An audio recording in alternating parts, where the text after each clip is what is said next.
Баршаңызға қайырлы күн. Бағбан ханымның өсімдіктер әлемі каналына қош келдіңіздер. Бүгін сіздермен мендегі бар фикус гүлдермен таныстыратын боламын. Фикус гүлдерінің түрлері өте көп. Фикус жапырақтары қалың түрі бар, жапырақтары жұқа түрлер бар. Фикус бенджамин, фикус бенедикт, фикус эластика. Сол сияқты фикустың түрлері өте көп. Мендегі бар фикустармен таныстыра кетейін. Мүмкін сіздердің де қызығушылықтарыңыз оянып қалар. Кім түсінбейді, кім білмейді, міне фикустың түрлерімен таныстыра өтейін. Қазіргі фикус гүлдерінің ішінде ең танымал болып жатқандары ол көбінесе атақты болып жатқаны, адамға тартымды болып жатқаны ол фикустардың ала жапырақты түрлері.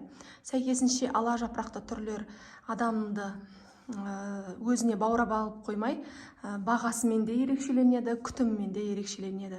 Себебі жай ғана жасыл жапырақты гүлдерден ала жапырақты гүлдер шамалы күтім жасауда қиындықтар туғызады, сәл-пәл капризнылау болып келеді. Енді ең бірінші мені көзіме түсіп тұрған фикус гүлмен таныстыра кетейін. Бұл фикус бенджамин де гантель деп аталады. Фикус де гантель гүлі фикустардың ішіндегі ең ағы көбі, ең мықты ала жапырақтысы болып есептеледі.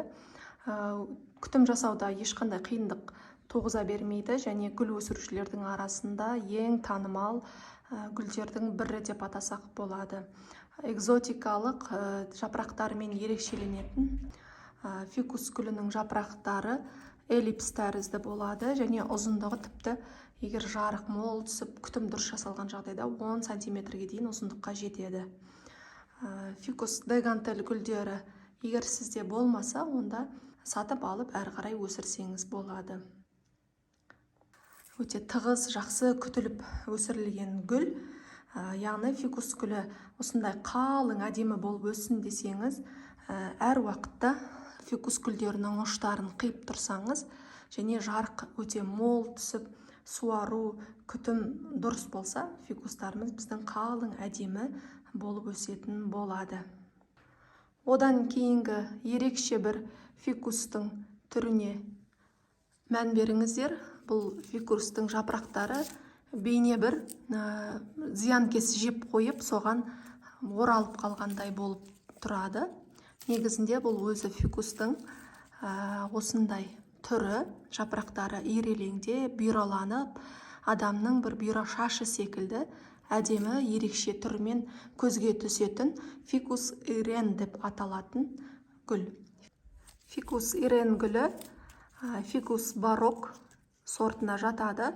Фикус букле деген гүл бар, яғни ол фикус букле осындай ирелеңдеп тұрады, тек жасыл болады. Фикус букленің пестролистный ала жапырақты түрі фикус ирен деп аталады. Бұл да өте жарықты жақсы көреді.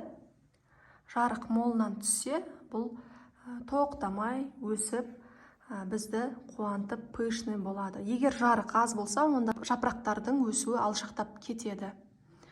Бұл фикус ирен гүлі.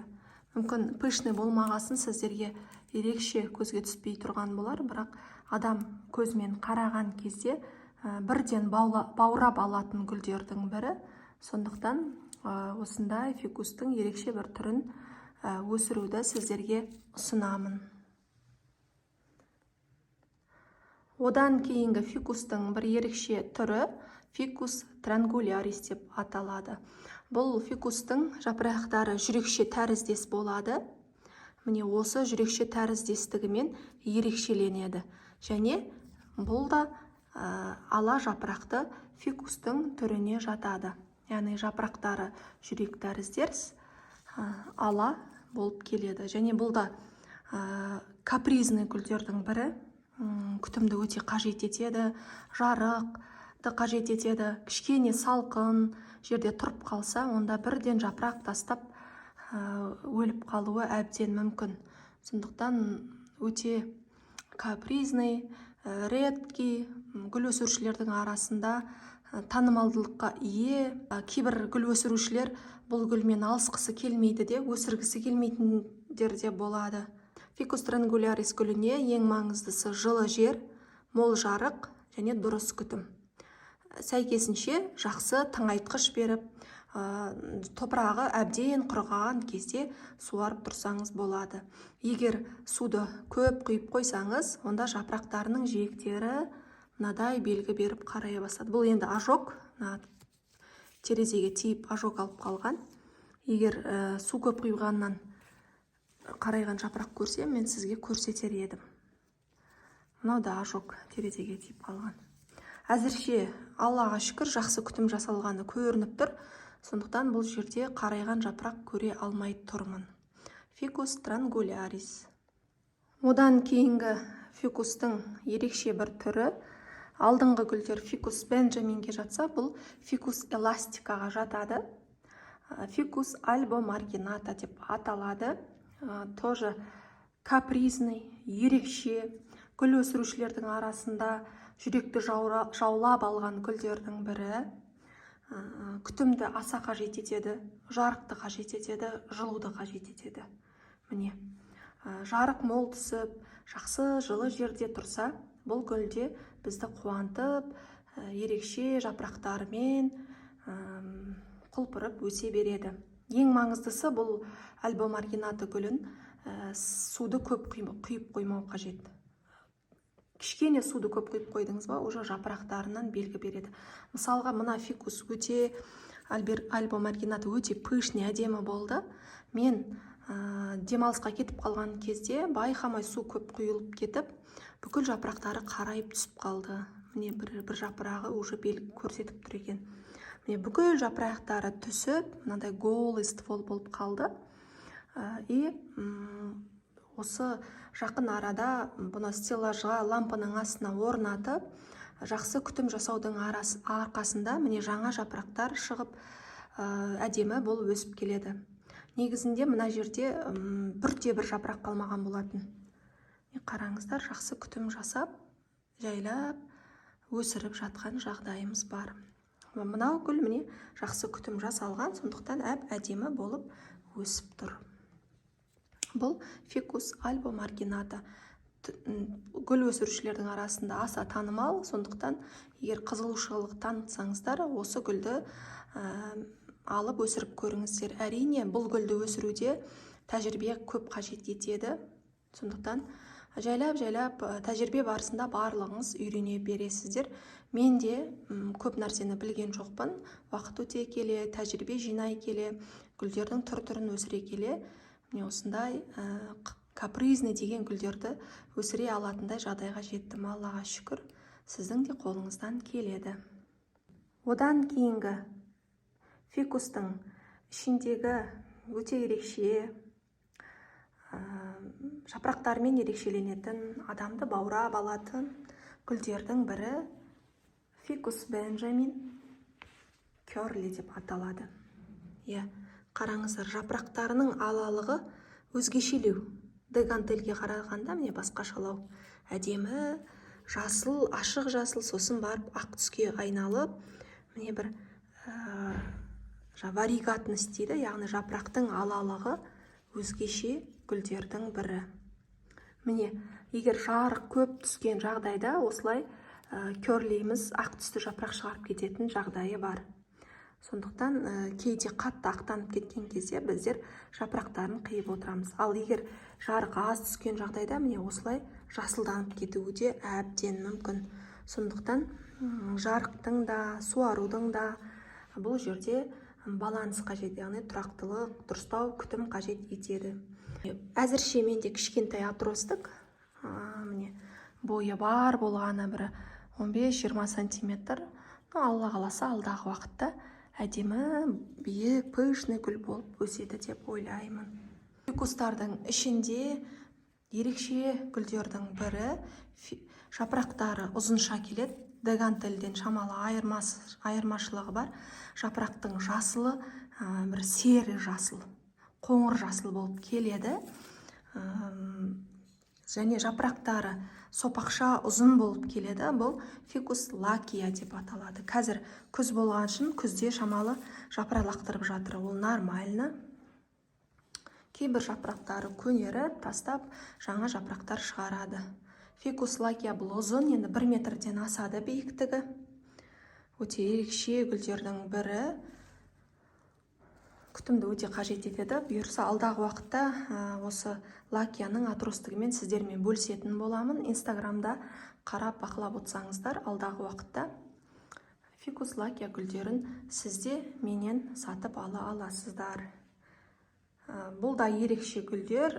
Фикус өсіретін адамдар, гүл өсірушілер арасында аса танымалдылыққа ие фикус гүлдерінің, именно ала жапырақты фикус гүлдерінің бірі. Бұл да басқа фикустар, ала жапырақты фикустар сияқты жарық пен жылуды қажет етеді. Жарық мол болса, жапырақтары өте үлкен, ұзын болып шығады.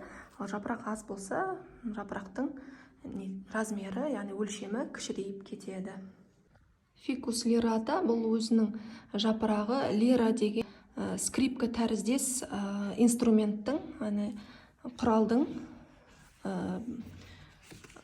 құралға ұқсайтын болғандықтан осындай фикус лирата деп ат қойған. Жапырақтары ерекшеленеді, күтімді аса қажет етпейді. Менде шамамен бір 80 сантиметрдей болатын биіктікте лирата өсіп жатыр. Фикус лирата өте күтімді қажет етпейді. Аса ең маңыздысы қатты су көп құйып, тамырын шіртіп алмасаңыз, жалпы жақсы өсетін гүлдердің бірі. Қатты су құйғанды ұнатпайды. Топырағы әбден құрғаған соң барып суаратын боласыз. Фикус лирата. Тағы да бір фикустың түрі, ол фикус голден моник деп аталады. Яғни жаңадан жапырақ шыққан кезде осындай золотистый зеленый оттенок беріп, осындай бұйра, чуть-чуть бұйралығы бар гүлдердің жапырақтары осылай өседі. Міне, бұл фикус голден моник деп аталады. Мен жалпы көбінесе осындай өзімде бар гүлдерді өзгелермен бөлісу үшін тамырлатамын. Мысалға, міне астында осындай капсуламен моқ салып тамырлатуға қойып қойдым. Бұлай кесіп алып суға салып тамырлатқаннан көрі осылай кеспей тамырлатқан өте ыңғайлы, ешқандай жапырақтары түсіп қалмайды, жақсы тамырлайды. Одан кейінгі фикустың түрі фикус твайлайт. Жапырақтары ала түсті, дегантельге ұқсайды, бірақ жапырақтарының формасымен, алалығымен ерекшеленеді. Және сабақтарының да түстері басқаша болады. Міне, кішкене атростықтан өсірілген, осындай кішкентай атростықтан өсіріліп, осындай үлкен, әдемі, шамамен бойы 30 сантиметрдей болатын гүлдер. Аса бір күтімді қажет етпейді. Ең маңыздысы тоңып қалмау керек. Суарғаннан кейін салқын жерде қалып қоймау қажет, және тұндырылған жылы сумен суару қажет. Қазір алдымыз қыс, күз айында тұрғандықтан міндетті түрде кез келген бөлме гүлін суды бөлме температурасынан жылылау етіп суару қажет. Міне, суаруға мән беріңіздер. Күн салқында көбінесе адамдар көп су құйып қойып гүлдерінен айырылып қалып жатады. Фикус голден моник және фикус бенджамин твайлайт. Одан кейінгі фикустың түрі фикус бенедикта амстел кинг деп аталады. Фикус али деп атып жүреміз ғой. Міне сол алидің сәл-пәл жапырақтары қалыңдау түрі. Фикус алидің жапырақтары жіңішке ұзын болса, мынау фикустың жапырақтары қалыңдау, ұзындау болады. Екеуі ұқсайды, сәл-пәл айырмашылығы бар. Менде фикус али болып еді. Өкінішке орай видеоға түсірмеппін. Фикус алидің үлкен түрі бар менде. Бұл да өте қарапайым түрі, қатты күтімді қажет етпейді. Одан кейінгі қарапайым фикус бенджамин гүлі. Бенджамин шамалы күзде жапырақ тастап, бір ауырып тұрған гүл, өзінің сабақтары көрініп, жапырақтары аз болып тұр. Жақсы күтім жасаудың арқасында, міне қараңыздар, жаңа жапырақтар шығып келеді. Бұның бойы менен де ұзын, шамамен 2 метр болады. Алла қаласа жақсы күтім жасау арқылы бұл гүлді де құтқарып, өте пышный етіп өсіретін боламыз. Міне мендегі бар фикус гүлдерім осындай. Тағы да гүлдер бар, қосымша айтамын. Және әр гүлге тоқталып айтып кетіңіз, мына гүл жайлы айтыңыз десеңіз, күтімі жайлы, пересадка, топырағы жайлы, не құясыз, не қосасыз, қалай суарасыз деген сияқты сұрақтарыңыз болып жатса, комментарийда қалдырып кетіңіздер. Сіздерге пайдалы болды деп ойлаймын. Міндетті түрде бағалап, достарыңызбен бөлісіп кетуді ұмытпаңыздар. Сау болыңыздар.